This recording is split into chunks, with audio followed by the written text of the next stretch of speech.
Hi, I'm Dr. Karen Wilson Starks, President and CEO of TransLeadership Incorporated, and also author of the book Lead Yourself First, the Senior Leader's Guide for Engaging Your People for Greater Performance and Impact. Thanks for joining me on part 2 of Dr. Karen's Top 10 Tips for Leading High-Performance Teams that get dynamic organization results. I'll just recap a few items from the first video, and that is, this is an important topic because senior leaders first must develop themselves, then they develop key others in the organization, and then they develop high-performance teams. So we also talked about the fact that teams are different from committees and groups because in a team situation, you actually have interdependent tasks and each person brings complementary skills. So let me share with you another example. Some years ago, when my husband and I lived in Wiesbaden, Germany, we went to a number of social functions where the language was completely German. I was just learning German, so I knew how to speak pretty well, although my comprehension of other people wasn't that good yet. In my husband's case, having grown up in Berlin, he understood German very well. However, he didn't care that much for speaking foreign languages.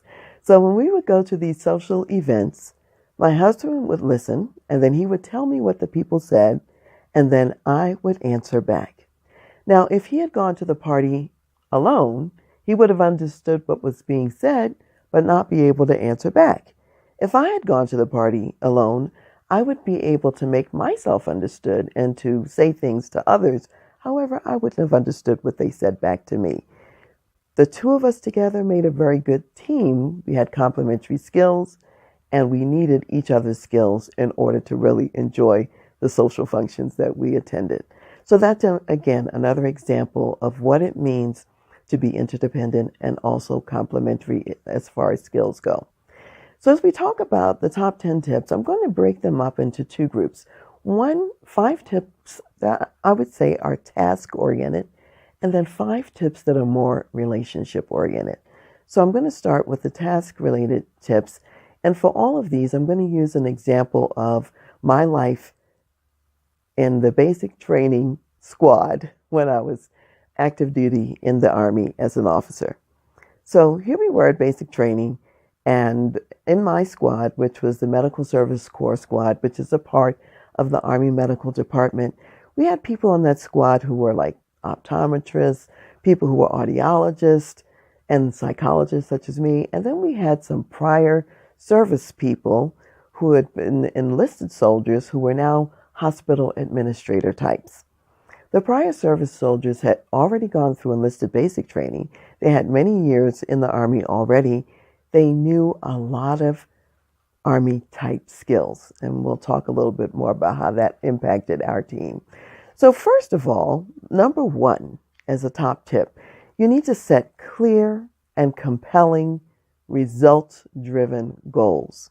So in our case, in the basic training squad, we wanted to, first of all, finish basic training. Secondly, there were competitions every day when we were out on this week-long field problem. And so we wanted to win some of those competitions when we came in. We also wanted to get back to our tent at night. We all shared the same large tent, and that's where we stayed. However, if you didn't do well out in the field, you might not make it back to your tent. So we wanted to make it back to the tent. That was part of our goal. And we wanted to get back with all of our personnel and also all of our equipment. So that was part of our goal. So that's number 1. Number 2, you want to, again, have complementary skills on the team. So our prior service people, they knew how to navigate all kinds of terrain, whether it would be day or night. They also knew how to read maps. They knew how to use compasses and all the other equipment and everything else pertaining to military skills. There were other people who were very good at going to a reconnaissance area and being able to pay attention to the details there and report what they saw. In my case, as a psychologist, I had learned to take notes on what people were saying, and I could capture every word without looking at it. So I could write in the dark. So those people who were reporting, I could write down everything that they said. So we had people to get us to the field site. We had people to observe once we got there. And then in my case, I recorded. So that's an example of our complementary skills, number 2. Number 3 is you want to provide your team with the necessary resources. That would be equipment, that would be people. So in our case, we needed the compasses, we needed maps, we needed boots, we needed all kinds of things. And we had those things and directions, specific directions for our task and what we were going to be doing. Number 4, you want to assign the task. You want to assign the who, what, when, and where, so that everyone on the team knows what they're expected to do.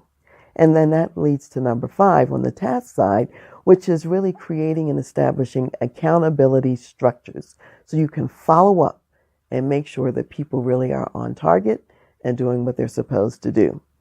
So really, high performance teams, the biggest advantage is that they learn together and they also leverage the relationships so that they actually can get better results. So let's look at the next 5, which is really, these are on the relationship side. So in the first video, we talked about number 1, which was establishing behavioral norms. And when we say behavioral norms, we mean really talking about how are we going to handle decision making in our team? How are we going to handle conflict? How are we going to pass the leadership baton between us? So for example, let's say a team decides that they're going to respect one another. You want to break that down behaviorally and say, well, what does respect look like? Respect might mean that as people are sharing their ideas, we're going to listen to understand. We're going to listen without interrupting them. And we're going to ask clarifying questions so that we can understand what they're saying even better. And so you want to be very specific about what you are going to do and also specific about what you're not going to do, such as not interrupting. So really, high performance teams talk about all kinds of behavioral norms that define who they are and how they treat one another. And when they're really good, they write those down and they actually have a team charter that they revisit every time they get together. So that's number 1. Number 2 is to really conduct what we would call frequent after-action reviews. In the military, this was a standard practice. Anytime you engaged in any activity, you would actually sit down and talk about what went well, what didn't go so well, and what you might do differently the next time. So that's an after-action review. So in one scenario, we were doing a night maneuver, and the optometrist and I both have night blindness. And so we were at the end of our team line, and we got separated from the group, and it took us a little while to get reconnected and to find them.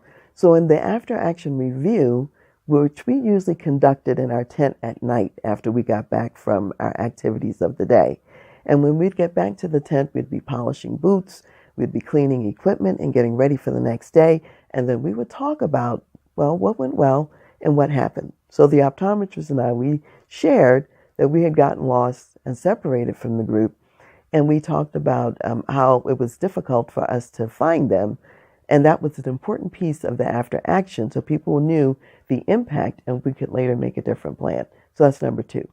Number 3, you want to give feedback to each other, and that's both positive and negative feedback. So for example, the person who navigated us to the reconnaissance site did an excellent job. We didn't get lost. We didn't make any false turns. And so we gave that person positive feedback about that. We also had the person who was doing the observation in the recon. He captured all of those details. And so that later on, when we came in and competed with the other squads, we actually had more information than anyone else had captured. And in my case, I recorded it all and wrote it down so that we didn't lose it. So you would give each other feedback about what went well and what you did. And of course, on the night blindness part, the optometrist and I talked a little bit about that and said we need to do something different. So that leads to number 4, which is to tweak the plan. So as we discussed it, our team decided that it would be best to put the 2 night blind people in the middle of the lineup. So instead of being at the end, we were in the middle. So we had sighted people in front of us, sighted people behind us, it was less likely that we were actually going to get lost. So on our next maneuver, that's what we did. Then that brings me to number 5, which is execute with the revised plan in place. And then you test that and see how it works. And so you want to continue to just do all of these things in a cycle. So the whole point is that high performance teams learn together, they improve their performance, they get to better results.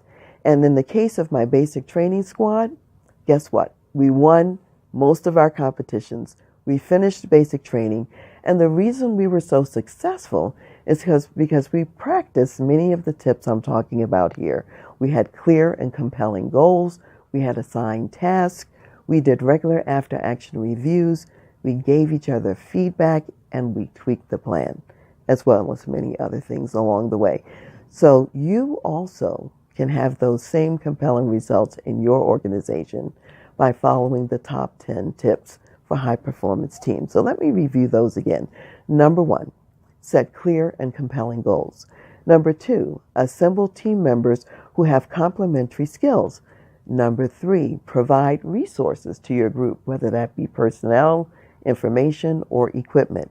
Number 4, assign tasks so that everyone knows who, what, when, and where about what's going to happen. Number 5, create some accountability so you can follow up on those tasks. Number 6, establish behavioral norms, identifying how you're going to treat one another along the way. Number 7, conduct frequent after-action reviews. Number 8, give positive and negative feedback. Number 9, tweak the plan. And number 10, execute with the revised plan in place. So if you would like to learn more about how you can create, launch, and sustain high-performance teams in your organization, then just click the link below and request a consultation with me. Thank you so much for joining me today, and I look forward to speaking with you next time.